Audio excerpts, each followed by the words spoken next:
جب تک جیوں میں آقا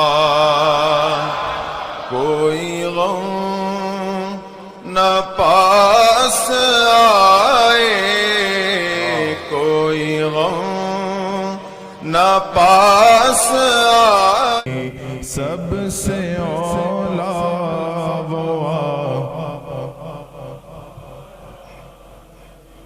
سب سے بالا وہ والا ہمارا۔ درد دل نام لینے سے ہوتا ہے کم،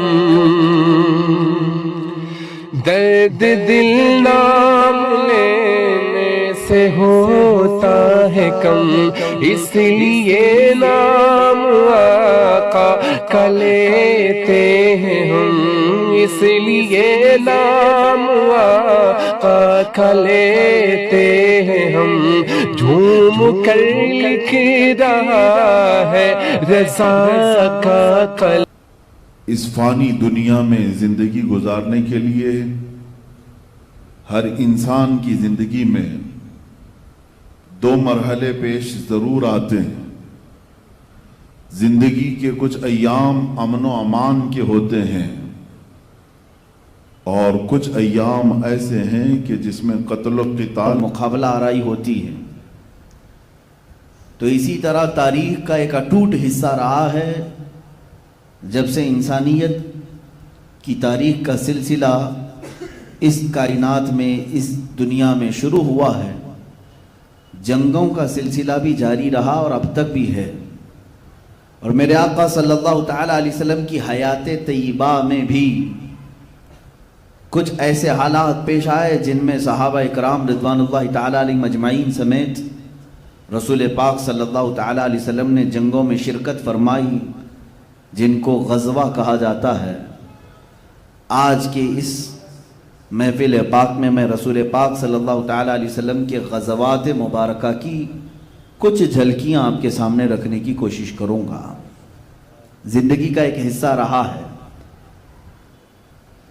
اور خود اس رسول کریم صلی اللہ تعالیٰ علیہ وسلم کی تعلیمات میں یہ ہے، لا تتمنوا لقاء عدوکم، کبھی تم دشمن سے مٹبھیڑ ہونے کی تمنا مت کرنا، یعنی بیٹھے بیٹھے روز دعا مت کرو کہ میں فلاں کے ساتھ ہماری جنگ ہو جائے، جنگ ہو جائے، جنگ کی تمنا نہ کرو۔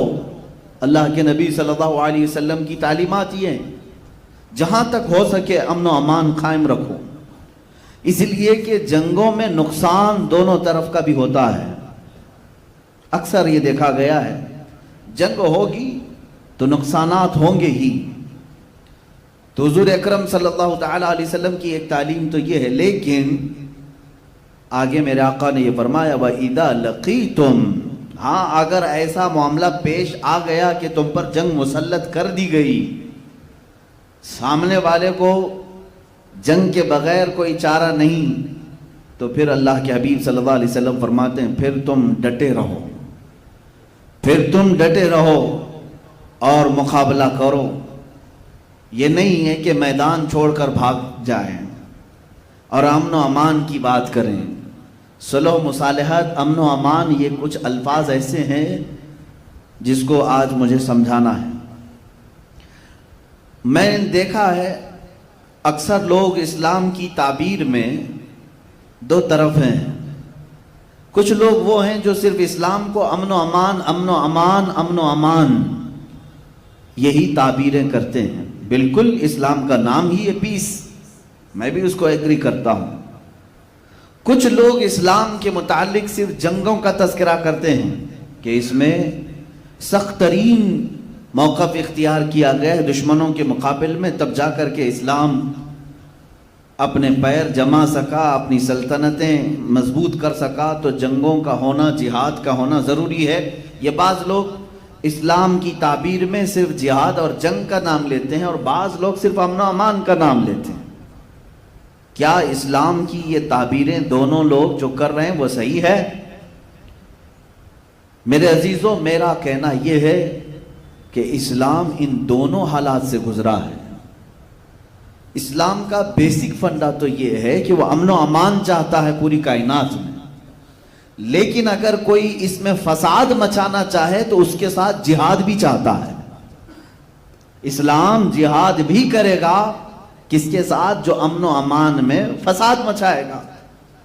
تاریخ میں یہی ہے. لہٰذا ہمیشہ اسلام کی جب بھی تعبیر کرو تو تصویر کا ایک رخ نہ بتاؤ کہ اسلام میں میاں کسی کو کچھ نہیں کہنا ہے, اللہ اللہ کرنا ہے, تسبیح پڑھو, دعا کرو. ہاں یقیناً اسلام امن و امان چاہتا ہے, لیکن کب؟ ایک محقق نے بہت اچھے انداز میں کہا, بار بار اسلام اور مسلمانوں کے متعلق کچھ لوگ غیر مسلم یہ کہتے ہیں کہ اسلام تو پیس کا نام ہے, آپ جنگ کی بات نہ کریں نا, آپ جہاد کی بات نہ کریں. اور کچھ ہمارے ماڈرن خیالات کے اور کچھ سیکولر لوگ ایسے بھی ہیں جو کہتے ہیں کہ نہیں اسلام صرف امن و امان کے لیے ہے. ہاں یقیناً میں دونوں تصویریں آپ کو بتاؤں. اسلام امن و امان اس وقت چاہتا ہے جب اسلام میں موجود غلام خانہ کعبہ کی چھت پر موجود ہو. حضور پاک صلی اللہ تعالیٰ علیہ وسلم کو غلبہ حاصل ہوا مکہ کی فتح میں, تب حضور نے امن و امان قائم کیا ہے. امان وہ بہتر ہے جب تمہارے پاس غلبہ آ جائے, اور اس وقت تم لوگوں کو معاف کر رہے ہو, یہ امن و امان ہے.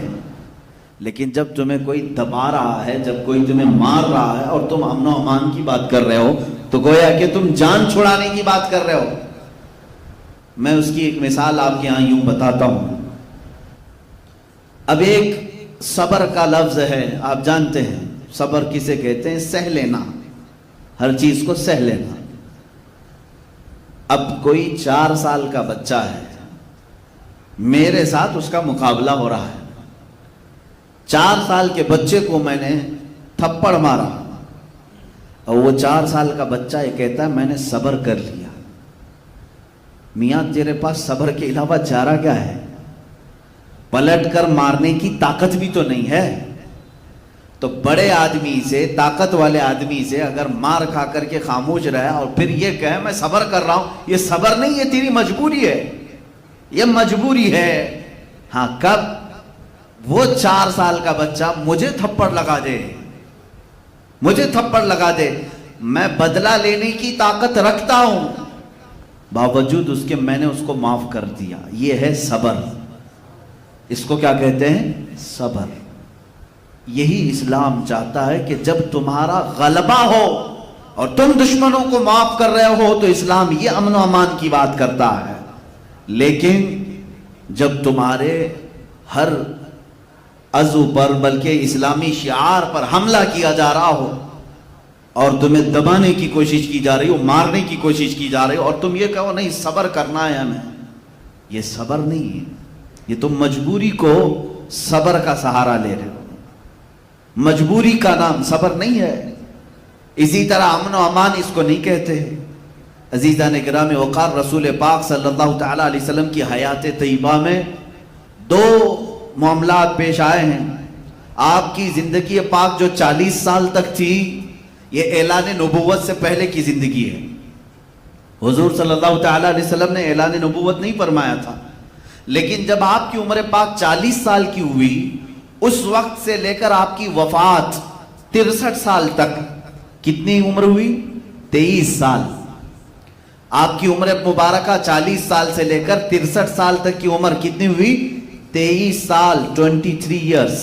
اس کو ہم 2 حصوں میں تقسیم کرتے ہیں, 2 حصوں میں تقسیم کرتے ہیں. حضور صلی اللہ تعالیٰ علیہ وسلم 40 سال سے لے کر 53 سال تک مکہ ہی میں رہے, 13 سال تک مکہ میں رہے اعلان نبوت کے بعد. اور جب آپ کی عمر مبارکہ 53 سال کی ہوئی, آپ نے ہجرت فرمایا مدینہ طیبہ کی طرف اور وہاں 10 سال قیام فرمایا. تو میں یہ 23 سال کو 2 حصوں میں تقسیم کرتا ہوں. تو 13 سالہ مکی دور ہے اور 10 سالہ مدنی دور ہے. حضور اکرم صلی اللہ تعالیٰ علیہ وسلم کی زندگی پاک میں جو اسلام کے دن ہیں, جو اعلان نبوت کے بعد کے دن ہیں, اس میں 13 سال مکی زمانہ ہے اور 10 سال مدنی زمانہ ہے. یہ دونوں میں بڑا فرق ہے. مکی زمانے میں اور مدنی زمانے میں بڑا فرق ہے. مکی زمانے میں حضور اکرم صلی اللہ تعالی علیہ وسلم کو تبلیغ کا حکم تو تھا کہ آپ اپنے قریبی لوگوں کو اسلام کی دعوت دیں، اللہ کی طرف بلائیں۔ رسول پاک صلی اللہ تعالی علیہ وسلم نے دعوت کا کام شروع رکھا اور ان 13 سالوں میں بہت کم لوگ ایمان لائے، بہت کم لوگ، یہاں تک کہ آپ کو لڑنے کا اور جہاد کا بھی حکم نہیں تھا۔ 13 سال تک حضور پاک صلی اللہ علیہ وسلم نے ایک بھی جہاد نہیں فرمایا۔ مکہ کے زمانے میں، مکی دور میں ایک بھی جنگ نہیں ہوئی، ایک بھی جہاد نہیں۔ آج ان لوگوں کو غور سے سننا چاہیے جو اسلام کو کہتے ہیں تلوار کی زور سے پھیلا ہے۔ میں تمہیں بتاؤں کہ کتنے زمانے میں تلوار اٹھائی گئی ہے اور کہاں کہاں اٹھائی گئی ہے، اور جہاں میرے آقا صلی اللہ تعالی علیہ وسلم نے تلوار اٹھائی، آج دنیا کو ان جگہوں پر اٹھانا ضروری ہو گیا ہے تلوار۔ میں اس کو بھی ثابت کروں گا۔ رسول پاک صلی اللہ تعالی علیہ وسلم کا جو دستور ہے وہ کائنات کا سب سے اعلیٰ دستور ہے۔ آپ کا جو نظام ہے وہ سب سے اعلیٰ نظام ہے، اس میں ایک نقص بھی نہیں، ایک عیب بھی نہیں آ سکتا۔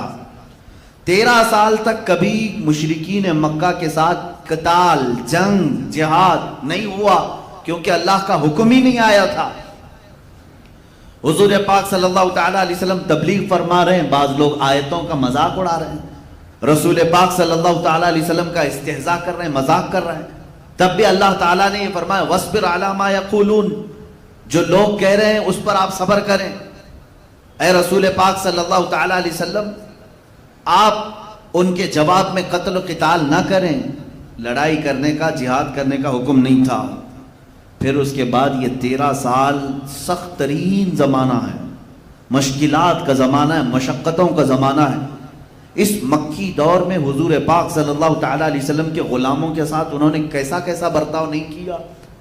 حضرت بلال حبشی ان کی دشمنیوں کا اور ان کی ظلم و ستم کا ایک ایسا نشانہ بن چکے تھے کہ ان کے پورے جسم پاک میں داغ تھے، نشانات تھے۔ حضرت سمیہ کا انہوں نے ایسا خاتمہ کیا، وہ شہید ہو گئی۔ حضرت یاسر رضی اللہ تعالیٰ جو اسلام کے سب سے پہلے شہید ہیں، مکہ والوں نے انہیں قتل کر دیا، شہید کر دیا۔ کئی صحابہ اکرام کو جانوں سے انہوں نے ختم کیا، شہید کیا۔ خود رسول پاک صلی اللہ تعالی علیہ وسلم پر بھی انہوں نے دست درازیاں کی ہیں، یہ تاریخ میں موجود ہے۔ حضرت ابو بکر صدیق ایک مرتبہ ان پر مشرکین اس قدر ٹوٹ پڑے، اتنا مارے تھے کہ آپ کا چہرہ سوج گیا تھا، آنکھیں نہیں دکھتی تھی، سوجن کی وجہ سے آنکھیں اندر جا چکی تھیں۔ یہ حضرت ابو بکر صدیق رضی اللہ تعالیٰ عنہ کے ساتھ انہوں نے کیا۔ حضرت عبداللہ ابن مسعود رضی اللہ تعالیٰ عنہ کی ناک پھوڑ دی تھی، طرح طرح کے مظالم ہوئے۔ ان تمام حالات کے بعد اللہ رب العزت نے اپنے حبیب صلی اللہ تعالیٰ علیہ وسلم کو ہجرت کی اجازت دی۔ پہلے مسلمانوں کی ایک جماعت ہجرت کر کے گئی، کہاں؟ حبشہ کی طرف۔ افریقہ کا ایک ملک ہے جس کو آج ایتھوپیا کہتے ہیں، ملک حبشہ کی طرف مسلمانوں کی ایک جماعت گئی، جس میں حضرت عثمان ابن عفان بھی تھے رضی اللہ تعالیٰ، اور حضور صلی اللہ تعالیٰ علیہ وسلم کی صاحبزادی حضرت رقیہ بھی تھی، حضرت جعفر طیار بھی تھے۔ تو یہ مسلمانوں کا قافلہ مکہ سے ہجرت کر کے حبشہ چلا گیا۔ کفار و مشرکین کے ظلم و ستم اس قدر بڑھ گئے تھے کہ ان کو اپنا اصلی وطن چھوڑنا پڑا، وہ دوسرے وطن میں جا کر پناہ لیے۔ پھر وہ وقت بھی آیا جب اللہ رب العزت نے اپنے حبیب صلی اللہ علیہ وسلم کو بھی مکہ مکرمہ سے ہجرت کرنے کا حکم دیا۔ ہجرت کہتے ہیں چھوڑ دینا، ترک کر دینا۔ رسول پاک صلی اللہ تعالیٰ علیہ وسلم کی وہ ہجرت کا واقعہ پیش آیا۔ آپ اپنے ساتھ اپنے یار غار حضرت ابو بکر صدیق کو ساتھ لیے اور مدینہ طیبہ کی طرف رواں ہو گئے۔ یہ اللہ کے نبی صلی اللہ تعالیٰ علیہ وسلم کی جو ہجرت ہے، یہ اسلام کا ٹرننگ پوائنٹ ہے۔ یہاں سے اسلام کی تاریخ ایک نئی تاریخ ہے، اور کیوں نہ نئی تاریخ ہو؟ آج بھی جو ہم 1442 میں چل رہے ہیں، یہ تاریخ چلی ہی ہے حضور کی ہجرت کے بعد سے۔ بہت ساری تاریخیں ہیں، کسی کی ولادت سے تاریخ چل رہی ہے، کسی کی وفات سے چل رہی ہے، لیکن اسلامی تاریخ کہاں سے چل رہی ہے؟ حضور کی پیدائش سے نہیں، اور نہ حضور کی وفات کے دن سے، بلکہ حضور پاک صلی اللہ تعالی علیہ وسلم نے جو مکہ سے ہجرت کیا مدینے، اس دن سے اسلامی تاریخ شروع ہوئی ہے۔ آج حضور پاک صلی اللہ علیہ وسلم کو ہجرت فرما کر 1442 ہجری ہو گئی، ہجرت کی تاریخ یہ موجود ہے۔ کیوں میرے عزیزو؟ یہاں سے اسلام اب نئی تاریخ لکھنے جا رہا ہے۔ اسلام نے ایک ایسی نئی تاریخ لکھی جس کو انگریز قلمدان مائیکل نے کہا ہے، جس نے کتاب لکھی حضور پاک صلی اللہ تعالی علیہ وسلم کے متعلق کہ دنیا میں سب سے زیادہ اثر اور لوگوں میں انفلوئنس ڈالنے والی شخصیت محمد صلی اللہ علیہ وسلم ہے۔ اسی انگریز نے یہ کہا، اپنی کتاب میں لکھا، لوگوں نے اس سے سوال کیا پہلے تو نے محمد صلی اللہ علیہ وسلم کا نام کیوں لکھا؟ تو کہتا ہے میں نے اس پروفٹ محمد صلی اللہ علیہ وسلم کی تاریخ پڑھی، جس دن یہ اپنی دعوت کے لیے شروع کیا وہ مکہ کا پورا میدان تھا، لیکن اس کی تاریخ، اس کی دعوت پر لبیک کہنے والے صرف 2 تھے، ایک اس کی عورت تھی، ایک بھتیجا، ایک بھائی تھا حضرت علی رضی اللہ تعالیٰ، ایک عورت تھی سیدہ خدیجہ، اور ایک چچا کا بیٹا علی جس کی عمر 9 سال تھی۔ یہ مائیکل کہتا ہے کہ یہ دعوت شروع ہوئی تھی صرف 2 لوگوں سے، حضور نے دعوت دی، 2 لوگوں نے لبیک کہا، اس کے بعد اپنے قریبی ساتھیوں میں ابو بکر صدیق اور ایک غلام، یہ 4-5 لوگوں سے دعوت شروع ہوئی۔ اور وہ مائیکل کہتا ہے شروع میں تو ایسا ہی لگا تھا کہ یہ اسی زمانے میں ختم ہو جائیں گے، اس لیے کہ ان کے مقابل میں بڑی بڑی طاقتیں مکہ میں موجود تھیں۔ ابو جہل مقابل میں ہے، ابو لہب مقابل میں ہے، ابو سفیان مقابل میں ہے، یہ سرداران قریش سب ایک جگہ ہیں جن کے ہاتھوں میں اس زمانے کی پارلیمنٹ ہے جہاں یہ لوگ بیٹھ کر کے فیصلے لیا کرتے تھے۔ تو کیا یہ 3 لوگ، 4 لوگ، 5 لوگ ان کا مقابلہ کر سکتے تھے؟ یہ مائیکل کہتا ہے 2 لوگوں سے شروع ہونے والی یہ دعوت میں نے آج کے زمانے میں دیکھا 1.5 ارب تک پہنچ چکی ہے، 150 کروڑ تک اس دعوت کو پھیلا دیا گیا۔ اور اگر یہ دعوت جھوٹی ہوتی تو 14 سینچریوں تک باقی بھی نہیں رہتی۔ آج تک یہ لمبی دعوت چل رہی ہے، اس کا مطلب ہے اس دعوت کے اندر ضرور کوئی سچائی موجود ہے۔ یہ میں نہیں کہہ رہا، ایک انگریز قلمدان جس نے تاریخ لکھی ہے، بڑی بڑی شخصیات کی۔ عزیزان گرامی وقار، یہ ہجرت میرے آقا صلی اللہ تعالی علیہ وسلم کی ایک ایسا اثر دکھاتی ہے، یہاں سے اسلام کی نئی نشو و نما ہوئی ہے۔ اسلام کی بہترین جو سیاست ہے، جو اسلام کی سلطنت کہیں، خلافت ہے، یا اللہ رب العزت کے قوانین کا نفاذ ہے، یہ ہجرت کے بعد ہو سکا ہے۔ ہجرت زندگی میں کچھ چیزوں کو چھوڑنے کو کہتے ہیں، لیکن جب بندہ کچھ چھوڑتا ہے تو اللہ اس کو بہت کچھ اس کے بدلے میں دیتا بھی۔ حضور پاک صلی اللہ تعالی علیہ وسلم ہجرت فرما کر جب مدینہ طیبہ تشریف لائے، اب یہاں پر جو حالات تھے وہ مکہ جیسے حالات نہیں تھے۔ مدینہ نرم دل لوگوں کی زمین تھی، وہاں پر لوگوں نے استقبال کیا تھا۔ اللہ کے حبیب صلی اللہ تعالی علیہ وسلم جب تشریف لائے، آج بھی حدیث کی کتابوں میں موجود ہے، حضور پاک صلی اللہ تعالی علیہ وسلم کے آنے سے تقریباً 6 یا 7 دن پہلے ہی مدینے کی گلیوں میں یہ بات مشہور ہو چکی تھی کہ محمد صلی اللہ علیہ وسلم مکہ چھوڑ کر مدینے آ رہے ہیں۔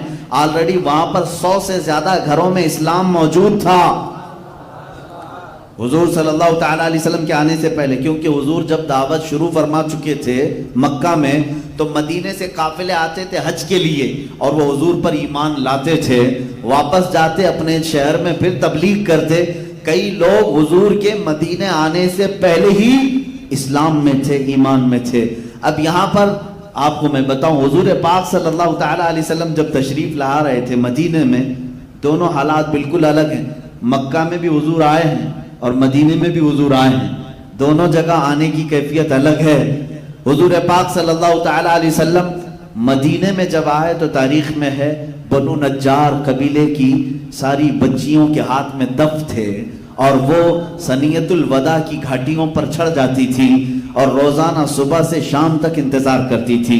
جس دن حضور پاک صلی اللہ تعالی علیہ وسلم اپنے رفیق سفر صدیق اکبر کے ساتھ قبا کی طرف سے نمودار ہوئے، جلوہ بار ہوئے۔ مدینے کی خوشیوں کا حال یہ تھا، حدیث میں موجود ہے، ساری مدینے کی عورتیں اپنے گھروں کے چھتوں پر چڑھ گئیں، مرد حضرات اپنی گلیوں میں اور راستوں پر نکل آئے، اور چھوٹے بچیاں اور کچھ نوجوان جو جنگی لباس پہنے ہوئے تھے، تلوار بھی ان کے ہاتھ میں تھے، نیزے بھی ان کے ہاتھ میں تھے، اور وہ جو ان کے آڑ کے لیے جو ڈھال ہوتے تھے، تو تلواروں کو ڈھال سے بجاتے بجاتے ثنیۃ الوداع کی گھاٹیوں تک پہنچ گئے، اور سب بیک زبان کہتے تھے طلع البدر علینا من ثنیۃ الوداع وجب الشکر علینا ما دعا للہ داعی۔ یہ ہمارا بریلویوں کا کیا ہوا سلام نہیں ہے، یہ مدینے کی وہ صحابیات بچیوں کا سلام ہے جنہوں نے حضور کا مدینے میں استقبال کیا ہے۔ ارے میرے عزیزو، یہاں مجھے بات یہ کہنی پڑتی ہے کہ اگر آج ہم میلاد میں کہتے ہیں نور والا آیا ہے، نور لے کر آیا ہے، یہ جو نعتیں پڑھتے ہیں، تو در حقیقت یہ مدینے والوں کی ترجمانی کر رہے ہیں۔ انہوں نے بھی حضور کا استقبال کیا تھا اور یہ کہا تھا اللہ والا ہمارے شہر میں آیا ہے۔ انہوں نے تو بڑی بات کہی تھی، طلع البدر علینا، انہوں نے کہا 14ویں کا چاند ہم پر طلوع ہو گیا ہے۔ من ثنیۃ الوداع، یہ ثنیۃ الوداع کی گھاٹیوں سے 14ویں کا چاند ہم پر طلوع ہو گیا ہے۔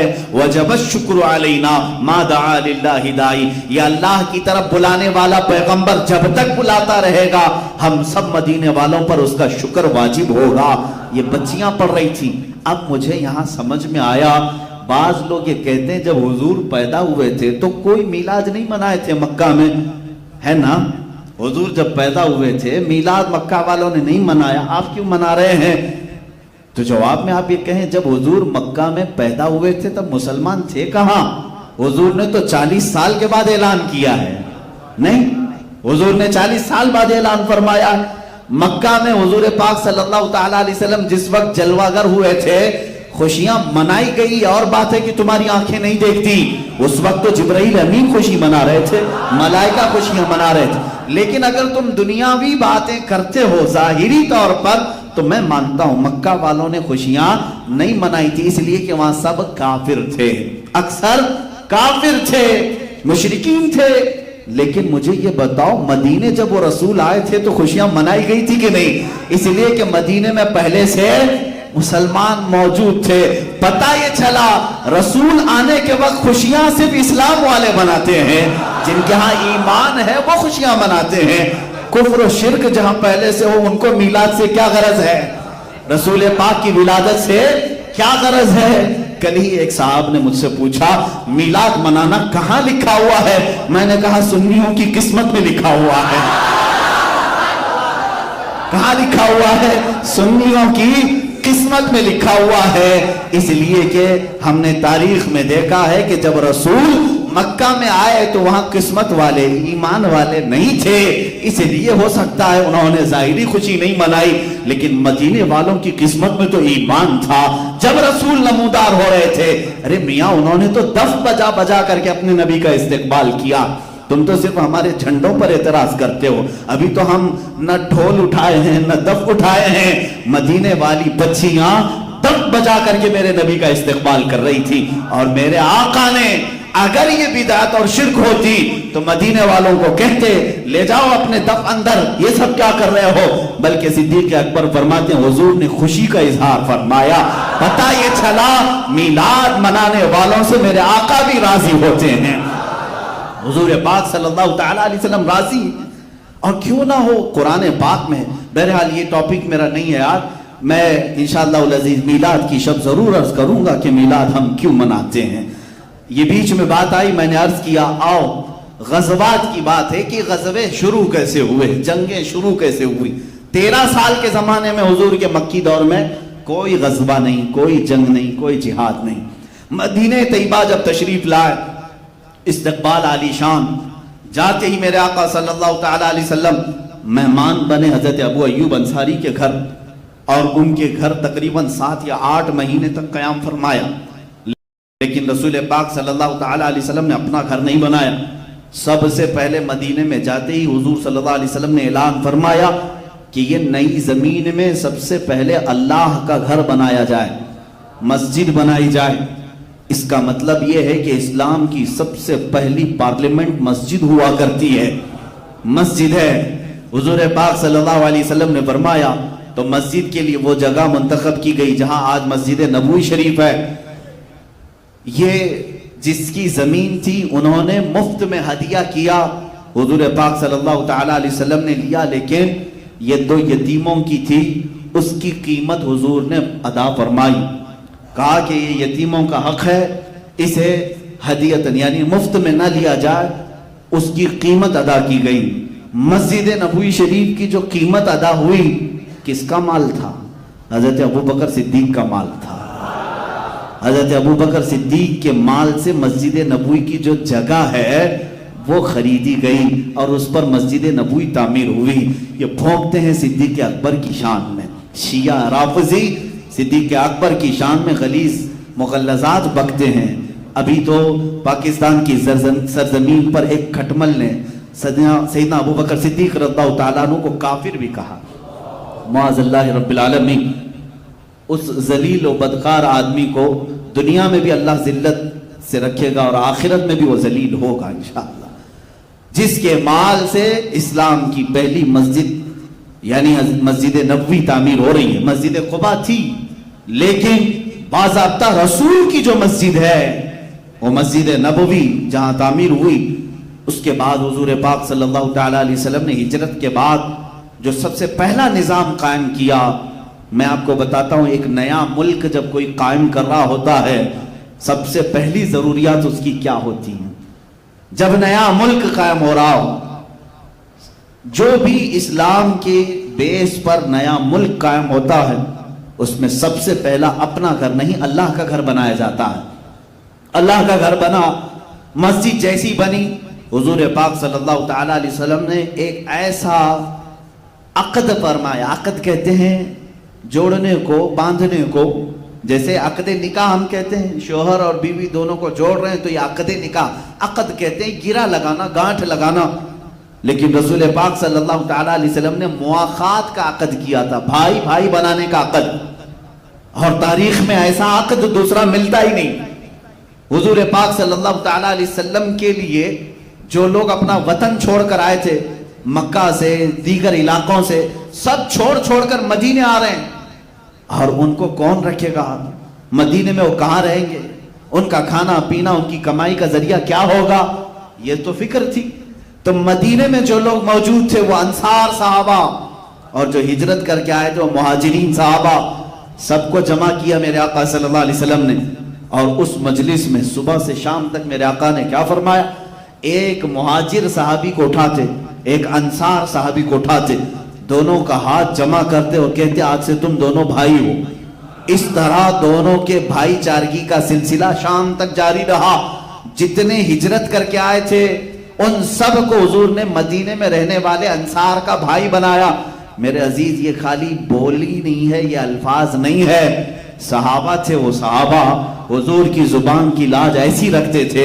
ایک صحابی جو انصار ہیں وہ اپنے مہاجر بھائی کو گھر لے جاتے اور اسی دن شام میں بیٹھ گئے، اپنی جائیداد، اپنی پراپرٹی، اپنی مکان سب بتا رہے ہیں۔ کہا ہے میرے مہاجر بھائی، میرا باغیچہ اتنا بڑا ہے، اتنے درخت اس کے اندر ہے، مارکیٹ میں 4 دکانیں ہیں، مکان اتنے ہیں، آدھی مارکیٹ تیری ہے، آدھا باغیچہ تیرا ہے، آدھی دکان تیری ہے، آدھا گھر میرا، آدھا گھر تیرا، ہر چیز میں، اس لیے کہ اللہ کے نبی نے جب بھائی بنایا ہے میری ہر چیز میں آدھا حصہ تیرا بھی ہے۔ یہ صحابہ نے عمل کر کے دکھایا، یہاں تک کہ ایک صحابی فرماتے ہیں انہوں نے آدھا اتنا کیا کہ ان کی 2 بیویاں تھیں، انہوں نے کہا تم نئے مدینے میں آئے ہو، میں ایک بیوی کو طلاق دیتا ہوں، عدت گزارنے کے بعد تم اس سے نکاح کر لو، اس کا مہر بھی میں ادا کروں گا، اس لیے کہ تم اجنبی ہو، یہاں کیسے شادی کرو گے؟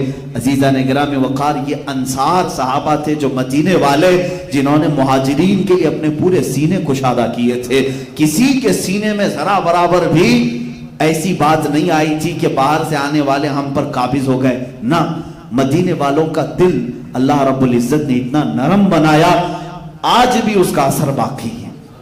آج بھی اثر باقی ہے.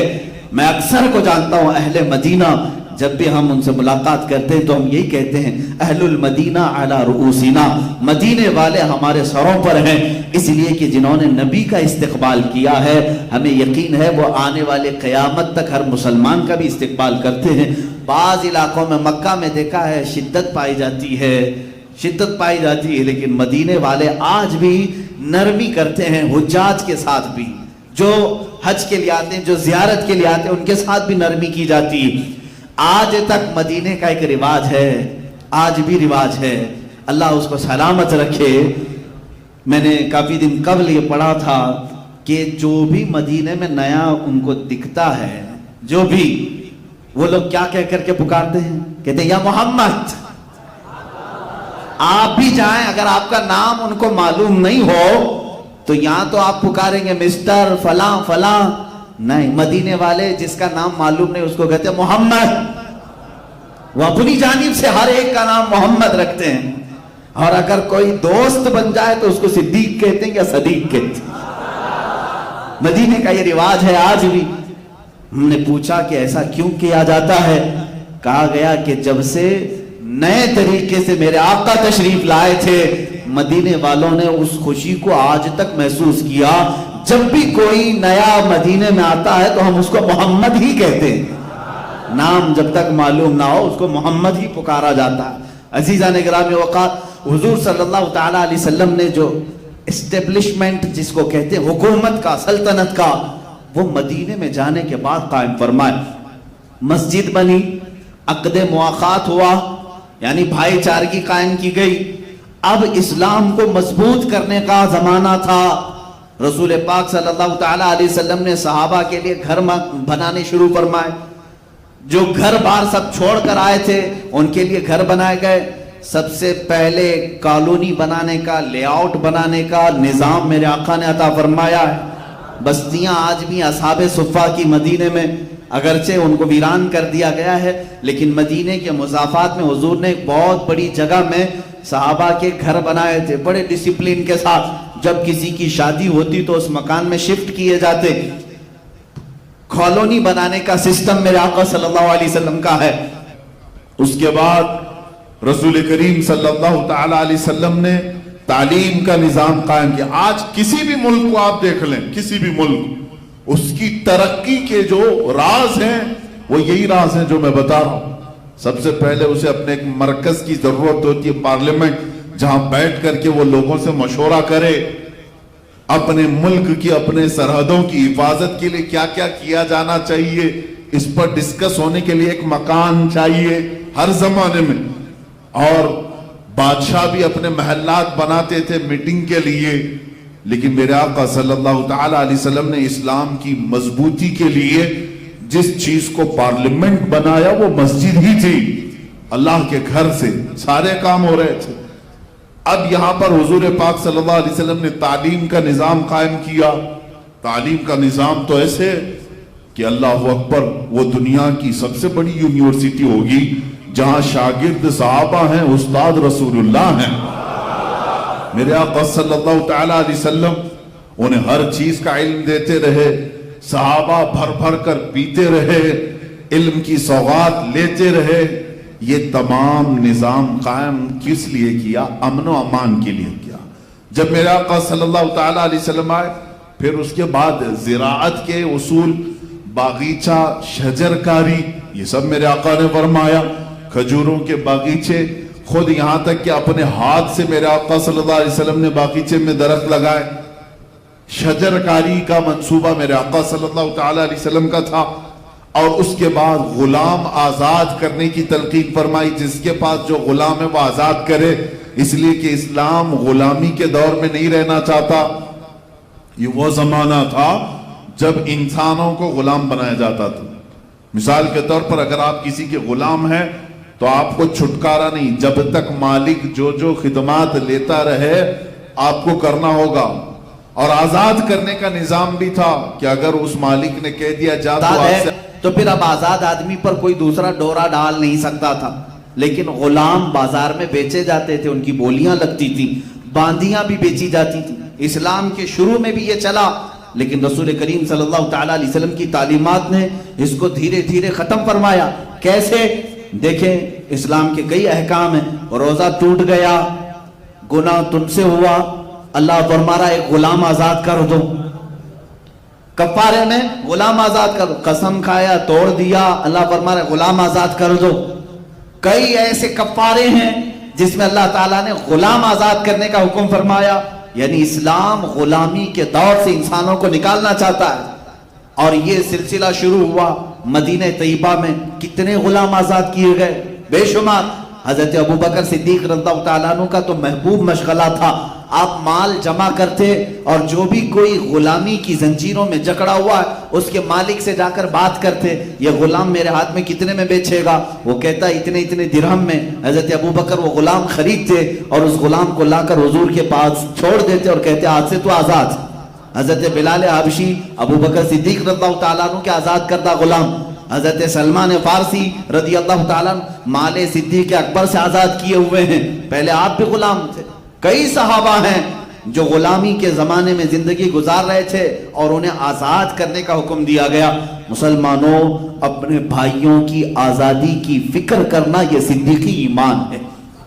اگر کوئی قید ہے، ناحق اگر کسی کے اوپر مقدمات ہے، جیل میں ہے، تم یہ مت سوچو کہ میں روٹیاں پکا پکا کر کھاتا رہوں، وہ تو گیا ہے اندر.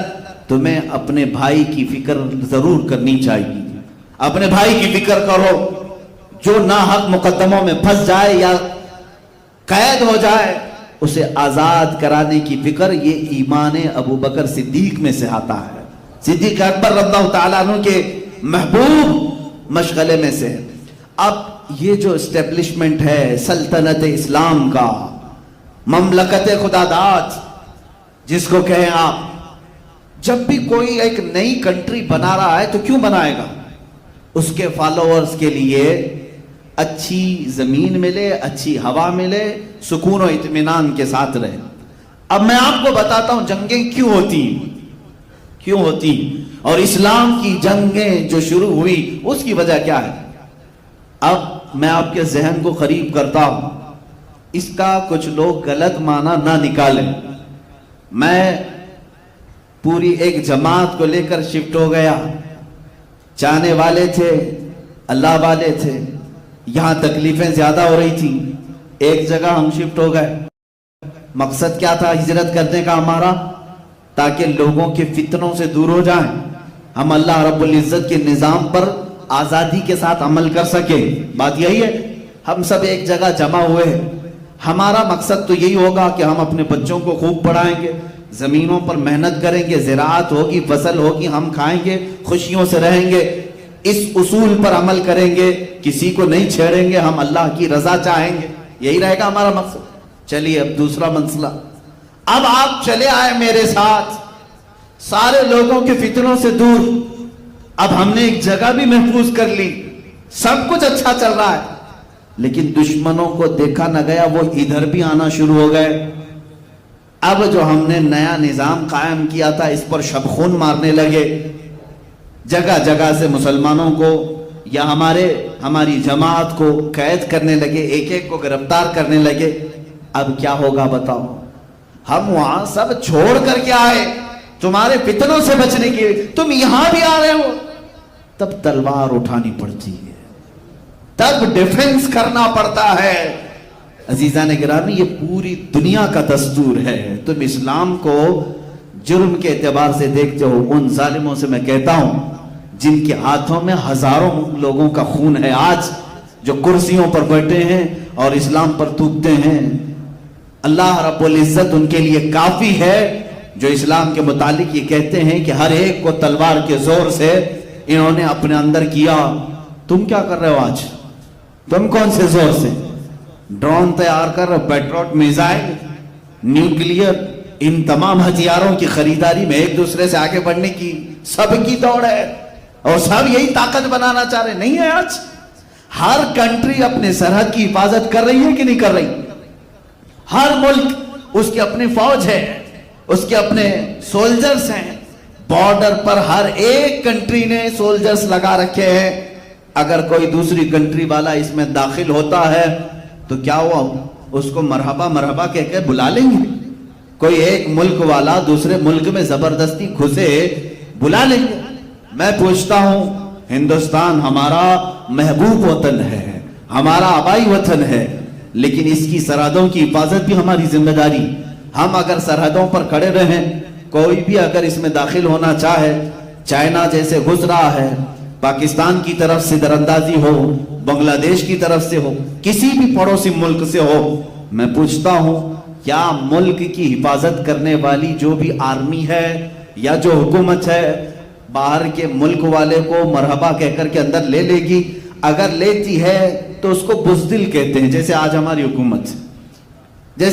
حکومت انہوں نے تو قبول کیا ہے بہت ساری جگہوں پر، چائنا کو بھی اندر لے لیا، ان کو بھی اندر لے لیا، اور ادھر 56 انچ کا بتاتے گھومتے ہیں ہمارا اتنا بڑا سینہ ہے، اتنا بڑا سینہ ہے۔ تمہارے سینے کی کیا ضرورت ہے؟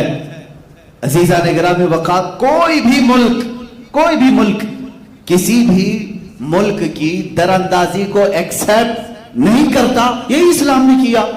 مدینہ طیبہ جب میرے آقا تشریف لے گئے، مدینہ محفوظ و مامون تھا، صحابہ اکرام سب اچھائی سے وہاں عمل کر رہے تھے، لیکن مکہ کے مشرکین، اندازہ کرو آپ 400 کلومیٹر دور سے بھاگ کر کے مدینے میں خرابی پیدا کرنے کے لیے آ رہے ہیں، 400 کلومیٹر سے آ رہے ہیں۔ مدینہ آئے، راتوں رات آئیں گے، کسی کے کھجوروں کے باغ میں آگ لگا کر بھاگ جائیں گے، جو مسلمان کام کر رہے ہوں ان میں سے کسی ایک کو گرفتار کریں گے، ان کو قتل کر کے بھاگ جائیں گے مکہ۔ یہ ساری چیزیں مدینے میں آ کر کے وہ کر رہے تھے۔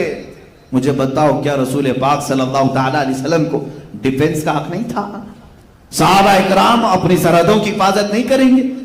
اسی لیے ہم کہتے ہیں ہم کو یا اسلام کو نہ چھیڑو مت، اس لیے کہ بہت دن تک اللہ ہمیں صبر کا حکم دیتا ہے، 13 سال تک صبر کا حکم دیا، لیکن تمہاری چھیڑ خانی زیادہ ہو گئی، تب پھر مولا نے بدر میں جانے کا حکم دیا، اور وہ دھول چٹائی کہ 14 صدیاں ہو گئی، درد ابھی بھی ان کا کم نہیں ہو سکا۔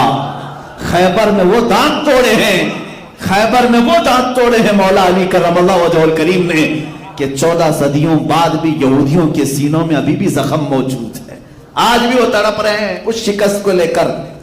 یہ لیکن شروعات کس نے کی تھی؟ کیڑا کاٹا کس کو تھا؟ کسے کھجلی ہو رہی تھی؟ امن و امان کو غارت کرنے کی کون سوچ رہا تھا؟ مکہ والے، جبکہ انہیں یہ ہونا چاہیے تھا مکہ چھوڑ کر کے چلے گئے، جانے دو، ہمارے وطن میں کچھ نہیں ہو رہا ہے، نہیں، لیکن وہ مکہ سے اپنے وفد بھیجتے، مدینے رات میں آ کر باغیچوں میں آگ لگا رہے ہیں، مزدور صحابہ کو پکڑ کر مار رہے ہیں، کوئی تجارت میں جا رہا ہے تو اس کا مال لوٹ رہے ہیں، تو کیا یہ برداشت کیا جائے گا؟ اب اسلام نیا ملک بنا چکا ہے، اب برداشت نہیں ہوگا۔ یہ سلطنت خدا داد تھی۔ اب اللہ کے نبی صلی اللہ تعالی علیہ وسلم کے ساتھ جو معاملات ہوئے وہ یہ ہے، کئی غزوے ہوئے ہیں، جنگ بدر کا نام تو آپ نے سنا، یہ اسلام کی پہلی بڑی جنگ ہے، لیکن تقریباً 5 یا 6 جنگیں اس سے قبل بھی ہوئی، لیکن اس میں لڑائیوں کی نوبت نہیں آئی، مڈبھیڑ ہوئی، وہ ادھر سے ادھر چلے گئے، ادھر سے ادھر آ، لیکن جس میں جنگ ہوئی گھماسان کی وہ بدر تھی۔ یہ 2 ہجری کی بات ہے، رسول پاک صلی اللہ تعالی علیہ وسلم اپنے صحابہ کو لے کر مدینہ طیبہ سے تقریباً 160 کلومیٹر دور تک تشریف لائے، اس لیے کہ ابو سفیان بہت بڑا مال کا قافلہ لے کر مکہ سے تجارت کے لیے ملک شام جا رہا ہے۔ اب آپ سوچیں مال کس کا ہے بیچنے جو جا رہے ہیں؟ یہ وہ صحابہ جو اپنے گھر چھوڑ آئے تھے، ان کا سب سامان سمیٹ کے ملک شام بیچنے جا رہے ہیں، ان کا بھی اس میں مال تھا، مکہ والوں کا بھی مال تھا، تو کیا مدینے میں آئے ہوئے صحابہ کا اتنا حق نہیں تھا کہ ہمارا مال ہمیں دے دو؟ صحابہ گئے، جنگ کی غرض سے نہیں گئے تھے، لڑنے کی نیت سے نہیں، جنگ کی غرض سے جاتے تو سارا سامان ہتھیار لے کے جاتے۔ جنگ بدر میں جن لوگوں صحابہ کے ساتھ جو سامان تھا، تاریخ پڑھیں گے تو آپ کو حیرت ہوگی، 313 مسلمان ہیں، ان میں 8 گھوڑے ہیں، 8 یا 12 یا جو بھی، 1 عشرے سے زیادہ گھوڑے نہیں، سب پیدل ہیں، اور اکثر کے پاس تلواریں نہیں، بعض صحابہ کہتے ہیں کچھ لوگوں کے پاس تلواریں ہیں تو ایسی کہ سبزی بھی نہیں کٹتی تھی اس سے۔ یہ بدر میں جانے والے صحابہ ننگے پیر چل رہے ہیں، اور جب بدر کے میدان کے قریب پہنچے، یہاں تو صرف مطالبہ کرنا تھا، جو ہمارا مال مکہ میں ہم چھوڑا ہے تم بیچنے کے لیے ملک شام لے جا رہے ہو، ہمیں دے دو ہمارا مال۔ لیکن ابو سفیان راستہ کاٹ کر کے ملک شام پہنچ بھی گیا، تجارت بھی کیا، نفع بھی کمایا، واپس مکہ بھی پہنچ گیا، مکہ چلا گیا۔ لیکن ابو سفیان نے پہلے سے مکہ خبر بھیج دی تھی، اے مکہ والو، محمد صلی اللہ علیہ وسلم اپنے ساتھیوں کے ساتھ مدینے سے باہر آ چکے ہیں، ہمارا قافلہ لوٹ لیں گے، مال سب ختم ہو جائے گا، تم سب آ جاؤ۔ مکہ والوں کو اپنے مال تجارت کی فکر ہوئی، سب کے سب جوش میں بھر کر جمع ہوئے، تقریباً 1000 لوگ جمع ہوئے، ہتھیار بھی لیے، تلوار بھی لیے، گھوڑے بھی، ہاتھی بھی، اونٹ بھی، سب سامان کے ساتھ نکلے اور بدر میں آئے۔ میں سمجھتا ہوں جیسے قریب کے زمانے میں آپ نے دیکھا ہوگا ٹائٹینک ڈوبا تھا، ٹائٹینک ایک جہاز بنایا گیا تھا، اور جہاز بنانے والے کا دعویٰ یہ تھا کہ دنیا کی کوئی طاقت اسے ڈبا نہیں سکتی، اس کا چیلنج تھا۔ اور جانتے ہیں اتنا بڑا جہاز تھا جس میں ہزاروں لوگ سوار تھے، اس ٹائٹینک کے بنانے والے یا کیپٹن نے دعویٰ کر کے جو چھوٹی کشتیاں رکھی جاتی ہیں، ہم بھی سفر کیے ہیں، چھوٹی چھوٹی کشتیاں بڑی جہاز کے ارد گرد رکھی جاتی، کیوں؟ اگر ایمرجنسی آ جائے کچھ بھی تو یہ چھوٹی کشتیوں میں بیٹھ کر کے لوگ سمندر سے باہر نکلنے کی کوشش کرتے ہیں۔ اس نے وہ چھوٹی کشتیاں بھی رکھنے کو منع کر دیا تھا، ٹائٹینک نہیں ڈوبے گا، اسے کہا بھی گیا تھا۔ اور اس کے بعد دنیا کی تاریخ نے دیکھا ہے وہ آئس سے ٹکرایا اور تقریباً آدھے لوگوں کی موت ہوئی، تقریباً 1500 کے قریب لوگ مرے اس میں۔ سیم یہ چیز بدر میں آنے والے کفار و مشرکین نے کیا تھا، وہ آئے تھے اور بہت ساری چیزوں میں ان کا شور و غل ایسا تھا کہ رات بھر محفلیں لگاتے تھے، گوشت بھونتے تھے اور کھاتے تھے، طبلے بجاتے تھے اور ناچتے تھے، اور کہتے تھے کہ اب محمد اور ان کے ساتھیوں کو آخری زمانے تک کوئی یاد بھی نہیں کرے گا، ایسا ہم ختم کر کے جائیں گے۔ اتنے بڑے بڑے دعوے، ان کے اگر اشعار آپ پڑھیں گے تو ایسا لگتا ہے کہ یہ لوگ یہ سوچ کر کے رکھے تھے کہ اب اسلام اور مسلمانوں کی کوئی ایک نشانی بھی باقی نہیں رہی۔ اتنے بڑے بڑے اشعار بدر کے میدان میں پڑھ رہے ہیں، اپنے محفلوں میں پڑھ رہے ہیں، لیکن ادھر رسول پاک صلی اللہ تعالی علیہ وسلم 313 نہتے صحابہ کے ساتھ کیا کر رہے ہیں؟ رات کے وقت صحابہ نے دیکھا آقا 1000 سے زیادہ تعداد میں ہتھیار سے لیس ہیں اور وہ ہمارے مقابل میں آئے ہیں، اس میں ایسے نہیں کہ چھوٹے پوٹے سب، بلکہ بڑے بڑے پہلوان وہ جمع کر کے لائیں۔ حضور پاک صلی اللہ تعالی علیہ وسلم کے ساتھ جو صحابہ ہیں یہ فاقہ کش نہتے ہیں، بھوک کے مارے۔ حضور صلی اللہ علیہ وسلم کی بارگاہ میں سبوں نے عرض کیا، میرے آقا نے فرمایا یہاں میدان تک آنا ہمارا کام تھا، میدان تک نکل کر آنا ہمارا کام تھا، اس کے بعد فتح دلانا مولا کا کام، تم قائم رہو، تم قائم رہو۔ اور رات کے وقت میرے آقا دعا یوں فرماتے ہیں، اے بار الہا، یہ مسلمان فوج جو تیرے کلمے کو قائم کرنے کے لیے نکلی ہے، اگر تو نے اسے فتح نہ دی تو پھر قیامت تک تیرا سجدہ کرنے والا کوئی نہیں آئے گا۔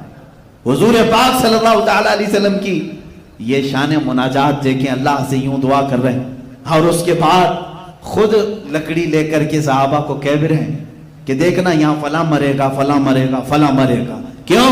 صحابہ کے دل بندھانے کے لیے، تسلی دینے کے لیے۔ حضور نے جن لوگوں کے مرنے کی ایک دن پہلے اطلاع دی تھی وہ بڑے بڑے جرنیل تھے، سپہ سالار تھے۔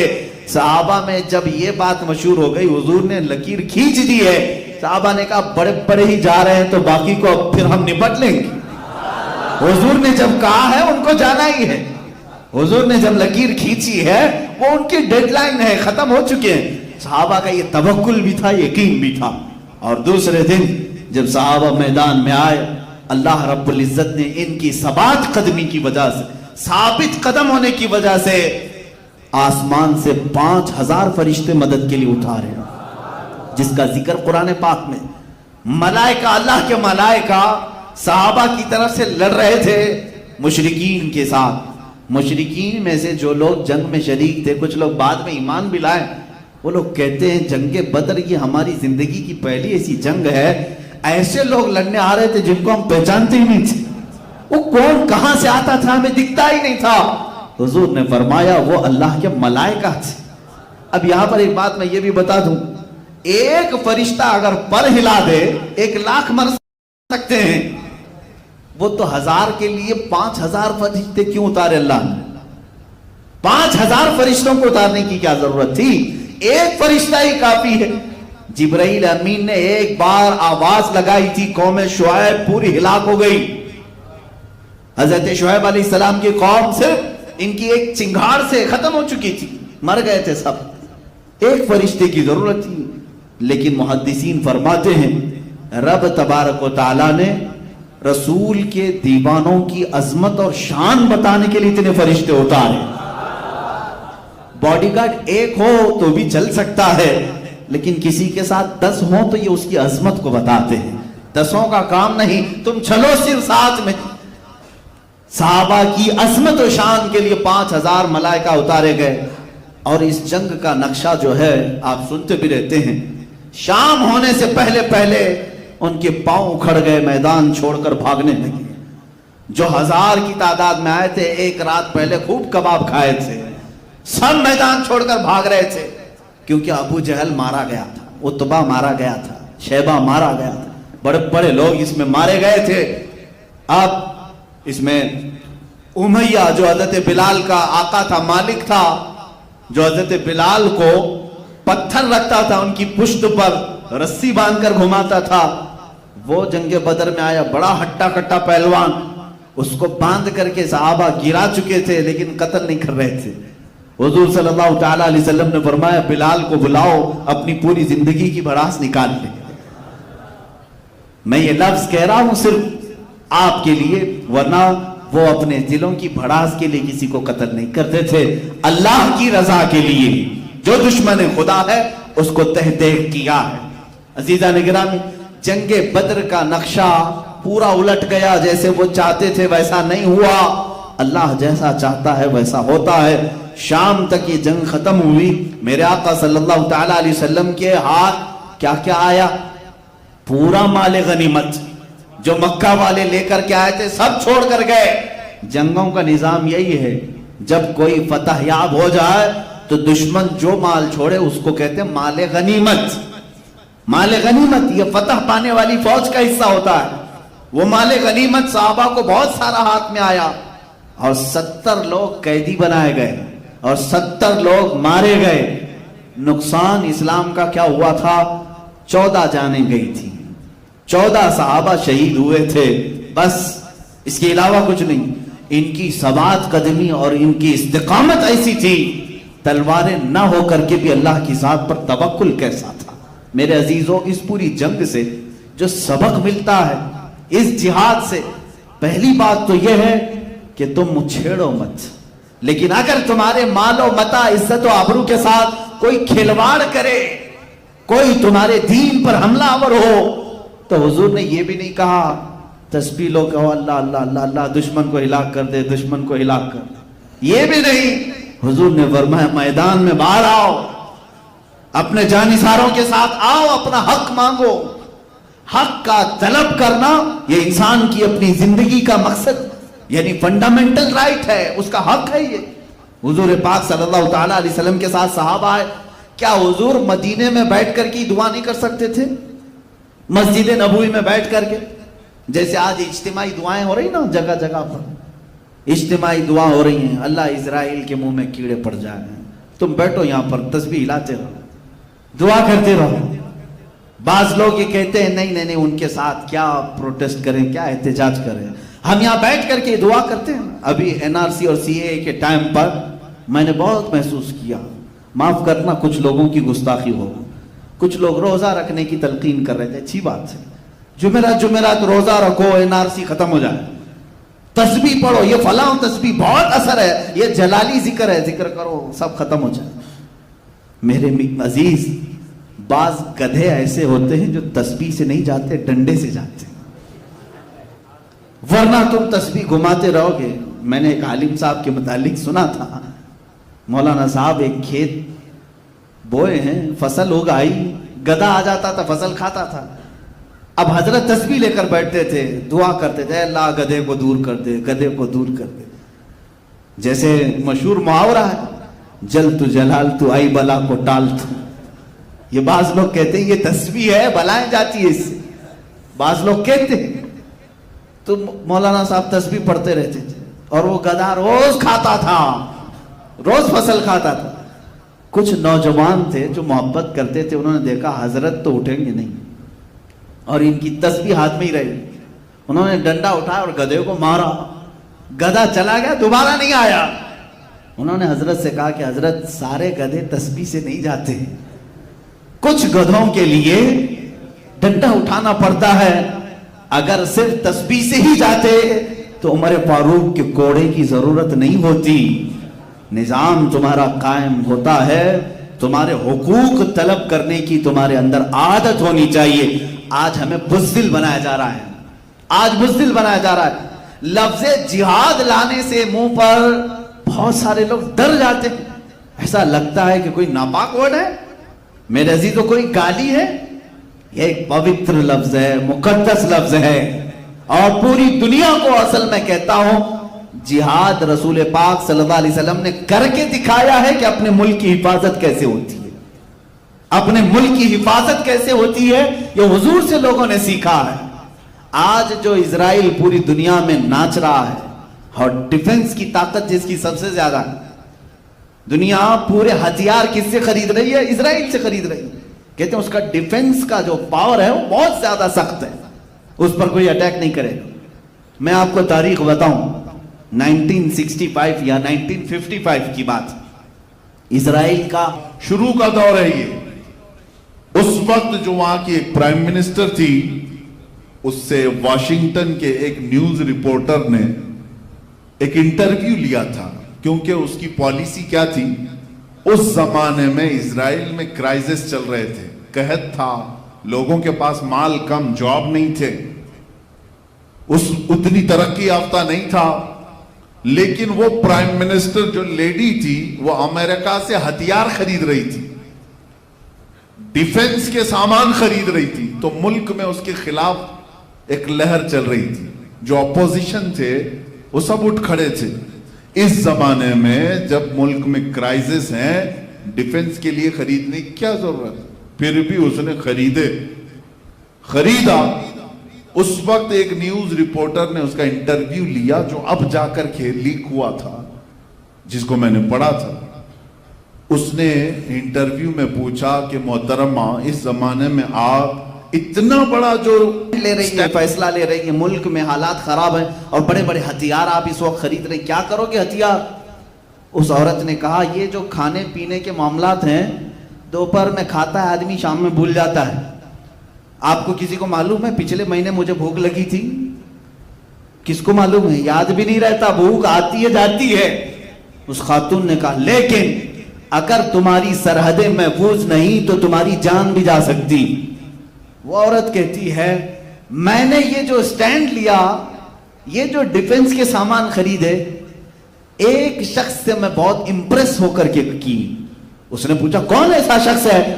وہ کہتی ہے پروفیٹ محمد صلی اللہ علیہ وسلم. یہودی عورت ہے، جیوز، ان کو کیا لینا دینا ہے؟ وہ کہتی ہے میں نے پڑھا ہے ان کو. کہا کیا پڑھا آپ نے؟ انٹرویو میں وہ عورت کہتی ہے میں نے دیکھا محمد صلی اللہ تعالیٰ علیہ وسلم کے جو فالوورز تھے ہمیشہ بھوکے رہے ہیں، اکثر ان کے گھروں میں کھانا ہی نہیں آتا تھا، بلکہ وہ خود فاقے میں تھے. یہاں تک کہ میں نے تاریخ میں پڑھا ہے محمد صلی اللہ علیہ وسلم کا جس رات انتقال ہوا، جس دن انتقال ہوا، اس رات ان کے گھر میں چراغ جلانے کے لیے بھی تیل نہیں تھا. یہ تاریخ میں موجود ہے، حدیث پاک میں. ان کے گھر میں چراغ جلانے کے لیے تیل نہیں تھا. لیکن وہ عورت کہتی ہے اسی گھر میں بہت قیمت والی 9 تلواریں لٹک رہی تھی. اس میں عالی شان امپورٹڈ تلواریں تھیں، باہر ملکوں سے لائی ہوئی، اس زمانے میں جو مشہور تھی وہ ان کے پاس تھی. جس کے گھر میں چراغ جلانے کے لیے تیل نہیں اور بڑے بڑے ڈیفنس کے ہتھیار ہیں، تو میں نے اسی سے یہ سمجھ لیا اپنی قوم کی بقا ڈیفنس سیکھنے سے ہے۔ میں کہتا ہوں عزیزوں، پوری کائنات جو آج اپنا ڈیفنس سیکھی ہے، یہ میرے رسول پاک کا احسان ہے ان پر۔ اللہ کے نبی صلی اللہ تعالیٰ علیہ وسلم نے قوموں کو بتایا کہ تمہاری سرحدیں محفوظ کیسے ہوتی، دشمن سے مقابلہ کیسا ہوتا ہے۔ اب میں غزوات کی بات کروں، ایک غزوہ بدر کا ذکر میں نے کیا۔ تقریباً حضور پاک صلی اللہ تعالیٰ علیہ وسلم کی زندگی پاک میں 26 یا 27 الگ الگ روایات غزوات آئے، جس میں سے 9 میں جنگیں ہی نہیں ہوئی، یعنی مڈبھیڑ ہوئی لیکن مقابلہ نہیں ہوا۔ باقی 17 یا 18 جنگیں ایسی ہیں جس میں جنگ ہوئی، گھماسان کی ہوئی، کچھ میں مسلمانوں کو شکست ہوئی اور کچھ میں اللہ رب العزت نے ایمان والوں کو فتح عطا کیا، لیکن اکثریت فتح پانے والوں کی۔ صرف ایک جنگ ہے، جنگ احد، جو جیتی ہوئی جنگ تھی لیکن بعد میں شکست میں آ گئی۔ اب دوسری جو جنگ ہے اسلام کی، وہ جنگ احد، بڑی جنگ بتا۔ یہ کیوں ہوئی تھی؟ اس کا بھی سبب یہی تھا، چھیڑا نہیں تھا مسلمانوں نے۔ جو بدر میں زخم کھائے گئے تھے مکہ میں، 1 سال تک بیٹھ کر تیاری کرتے رہے، بدلہ لینا ہے، بدلہ لینا۔ بدلے کی آگ نے ان کو اتنا بھڑکایا کہ 10,000 کی تعداد میں جمع ہوئے، اور بڑی تعداد میں وہ لوگ پھر آئے مدینے پر چڑھائی کرنے کی۔ اب مجھے بتاؤ، کیا اب رسول پاک کے دیوانوں کا اتنا بھی حق نہیں تھا کہ اپنے مدینے کی حفاظت کریں؟ مدینے کی حفاظت کے لیے حضور پاک صلی اللہ تعالیٰ علیہ وسلم نے اپنے صحابہ کو حکم دیا، سب باہر نکل آئے۔ احد پہاڑ کے دامن میں یہ جنگ ہوئی تھی۔ ایک خطا تھی، ایک غلطی ایسی ہوئی جس کی وجہ سے یہ جنگ جو فتح سے شکست میں تبدیل ہو گئی۔ ایک اونچا ٹیلا تھا، جنگ میں جو حالات ہوتے ہیں وہ لوکیشن کا بہت زیادہ اعتبار ہوتا ہے۔ آپ کہاں کھڑے ہیں، دشمن کہاں ہے، یہ جنگی مہارتیں رکھنے والے اچھی طرح سے جانتے ہیں۔ مثال کے طور پر آپ اونچائی پر ہیں، دشمن نیچے ہے، تب تو سمجھ لو کہ تمہارے چانس ہی چانس ہے، نیچے سے اوپر کیسے حملہ کرے گا، لیکن اوپر والا تیر برساتا ہی رہے گا، تم اوپر والے سے مقابلہ نہیں کر پاؤ گے۔ تو لوکیشن جو بھی جنگوں کے ہوتے تھے چنے جاتے تھے۔ حضور پاک صلی اللہ تعالیٰ علیہ وسلم احد کے میدان میں جیسے پہنچے، جو اونچا ٹیلا تھا وہ جبل رومات، پہلے حضور نے اس پر قبضہ کر لیا اور 50 تیر انداز صحابہ کو وہاں کھڑا کر دیا۔ اب صحابہ ایک طرف ہیں جبل رومات کے نیچے اور 50 اوپر، اور مشرکین سامنے سے آئے۔ اب وہ ادھر نیچے والوں سے لڑتے کہ یا اوپر والوں کے تیر کھاتے ہیں۔ معاملہ ایسا ہو گیا کہ دوپہر نہیں ہوئی، تیر اتنے برسائے انہوں نے کہ وہ میدان چھوڑ کر بھاگ گئے۔ نیچے والے الگ پیٹ رہے تھے، اوپر والے الگ مار رہے تھے۔ یہ حضور پاک صلی اللہ علیہ وسلم کی حکمت عملی تھی۔ وہ جنگوں کے لوکیشن کو بھی بہتر طریقے سے ترتیب دیتے تھے، اور حتیٰ کہ کون سپاہی کہاں کھڑا رہے، جھنڈا کس کے ہاتھ میں رہے، یہ سب میرے آقا کے فیصلوں پر ہوتا تھا۔ اللہ کے نبی صلی اللہ تعالیٰ علیہ وسلم نے تیر اندازوں کو اوپر کھڑا کیا، تلوار والوں کو نیچے، جھنڈے والوں کو الگ مقام پر، اور کچھ ایسے ہوتے تھے جن کو مقدمت الجیش کہتے ہیں، یعنی سامنے ایک فوج کی ٹکڑی ہوتی تھی، وہ سیدھے دشمن کی صفوں میں گھس جاتے، ہلا مچ جاتا، سامنے کی صفیں ٹوٹ جاتی، تو پھر دشمن جو ہے اپنی صفوں کو بنانے میں ہی وقت گنوا دیتے تھے۔ تو اس میں جنگوں میں ترتیب ہوتی تھی کہ آگے والا، جس کو میمنہ کہتے ہیں، دائیں والا میسرہ کہتے ہیں، بایاں والا، الگ الگ بانٹ کر کے میرے آقا رکھتے تھے۔ اب ہوا یہ کہ مشرکین بھاگ گئے، اوپر کے تیر کھا کھا کر بھاگ گئے۔ اب ہوا کہ وہ 50 لوگوں کو میرے آقا نے فرمایا تھا جب تک میں نہ کہوں نیچے مت اترنا۔ حضور نے کیا فرمایا تھا؟ جب تک میں نہ کہوں نیچے مت اترنا۔ لیکن وہ مشرکین جب بھاگ گئے تو یہ 50 جو صحابہ تھے تیر انداز، انہوں نے کہا حضور نے تو جو فرمایا تھا جنگ ختم ہونے تک کے لیے، دیکھو نیچے وہ سب چھوڑ کر بھاگ گئے۔ باقی جو نیچے جو صحابہ تھے وہ مال غنیمت جمع کر رہے تھے، اوپر والوں نے کہا چلو ہم بھی نیچے جا کر مال غنیمت جمع کرتے ہیں۔ بعض صحابہ نے کہا انتظار کرو، حضور نے فرمایا جب تک میں نہ کہوں اترنا مت۔ تو وہاں 2 جماعتیں ہوئی، تقریباً 40 صحابہ اتر گئے، 10 باقی رہے۔ 40 لوگ جب نیچے میدان میں مال غنیمت جمع کرنے لگے، بھاگے ہوئے کافروں میں ہونہار خالد بن ولید پیچھے، وہ مشرکین کی طرف سے آئے، ایمان لائے ہوئے نہیں تھے اور جنگوں کی باریکیوں کو سمجھنے والے شخص تھے۔ دیکھا یہ جو لوکیشن خطرناک تھا ان کے لیے خالی ہو گیا، جو 50 تیر انداز تھے اس میں 40 نیچے آ گئے، تو خالد بن ولید نے 200 گھڑ سواروں کو جمع کیا، دور جا کر بہت دور سے راؤنڈ لگا کر کے یہ جبل رمات، یہ ٹیلے کے پیچھے آ گئے اور جو 10 اوپر کھڑے تھے تیروں سے ان کو شہید کر دیا، ان کے اوپر حملہ کر دیا اور وہ جگہ قبضہ کر لیا۔ مسلمانوں کو سمجھ میں ہی نہیں آیا ہوا کیا، وہ نیچے میدان میں مال غنیمت جمع کر رہے تھے، 200 لشکری پیچھے سے آ کر حملہ کر رہے، اور جو بھاگے ہوئے کافر تھے وہ بھی پلٹ آئے، جو مشرکین بھاگ گئے تھے مال چھوڑ کر وہ واپس آئے۔ ہوا یہ کہ پیچھے سے خالد بن ولید کا لشکر اور سامنے سے وہ مشرکین کا، بیچ میں مسلمان پس گئے، جس میں 70 صحابہ کی جانیں گئی، 70 صحابہ شہید ہوئے۔ اسی جنگ میں میرے آقا صلی اللہ تعالی علیہ وسلم کے اوپر ایک ظالم کافر نے لوہے کی ٹوپی حضور کے چہرے پر مارا، جس کی وجہ سے لوہے کی جو دانت ہوتی ہے حضور کے رخسار مبارک میں اندر داخل ہوئی، 2 دانت آپ کے شہید ہو گئے اور خون گرنے لگا۔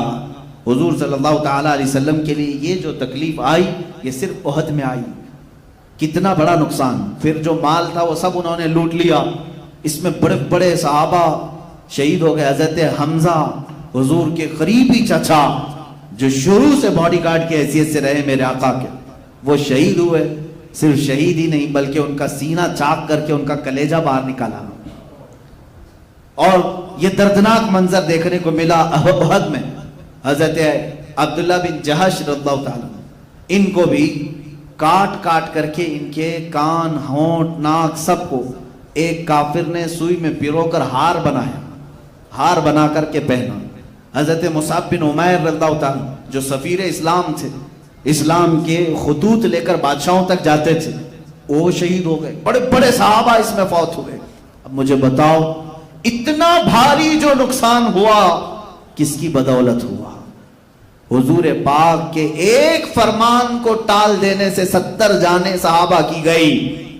آج اندازہ کرو میرے عزیزو، آج جو تم رسول پاک کے فرامین کو ٹالتے ہو، اب 70 نہیں 70 لاکھ جانیں بھی جا سکتی ہیں، کیونکہ قرآن کہہ رہا ہے فَلْيَحْذَرِ الَّذِينَ يُخَالِفُونَ عَنْ أَمْرِهِ أَن تُصِيبَهُمْ فِتْنَةٌ أَوْ يُصِيبَهُمْ عَذَابٌ أَلِيمٌ۔ اللہ فرماتا چاہیے کہ لوگ میرے رسول کے حکم کی خلاف ورزی کرنے سے بچیں، ورنہ میں اللہ فرما رہا ورنہ ان قریب تم کو فتنوں میں مبتلا کر دیا جائے گا یا دردناک عذاب میں گرفتار کر دیا جائے گا۔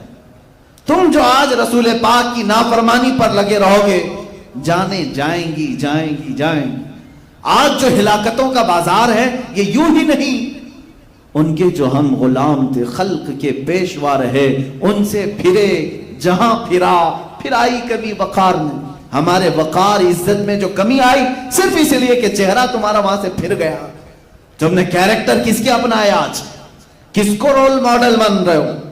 ہر نوجوان کا حال یہ ہے، فلموں کی اسکرین پر دکھائے جانے والی گندی تصویریں ان کے رول ماڈل ہیں، تمہارے وہ ماڈل ہیں، ان کو دیکھ کر کے ان کے آئیڈیل بناتے ہو، ان کے چلنے کی طرح چلنے کی کوشش، ان کے کھانے کی طرح کھانے کی کوشش، ان کے پہننے کی طرح پہننے کی کوشش۔ اگر وہ ننگا گھومے تو بچہ ہمارا ننگا گھومنے میں فخر کرے۔ تم نے جن کو اپنا آئیڈیل اور رول ماڈل بنایا ہے تو تمہارے ساتھ تو یہ ہونا ہی ہے۔ چند دنوں کے بعد دیکھنا کہ تمہارے گھروں کے اوپر کیا بلائیں نازل ہوں گی۔ مشرکین تمہارے نام سے چڑھتے ہیں، آج بھی تمہارا وجود یہ دیکھنا نہیں چاہتے۔ قرآن نے بہت پہلے ہمیں سمجھایا یہ تم سے کبھی نہیں راضی ہوں گے۔ تم اپنے آپ کو پورا بدل لو، کچھ بھی کر لو، یہ راضی نہیں ہوں گے جب تک تم ان کے دین میں نہیں داخل ہو جاؤ۔ تمہارا دھرم پریورتن کرنا چاہتے ہیں، سب کو اپنے اندر داخل کرو۔ ایک ہی آج بھی ذریعہ نجات ہے مسلمانوں، ایک ہی ذریعہ نجات ہے جس کو اقبال نے بہت پہلے کہا تھا کہ محمد سے وفا تو نے تو ہم تیرے ہیں، یہ جہاں چیز ہے کیا لوح و قلم تیرے ہیں۔ حضور سے وفا کرو، میرے آقا سے محبت کرو،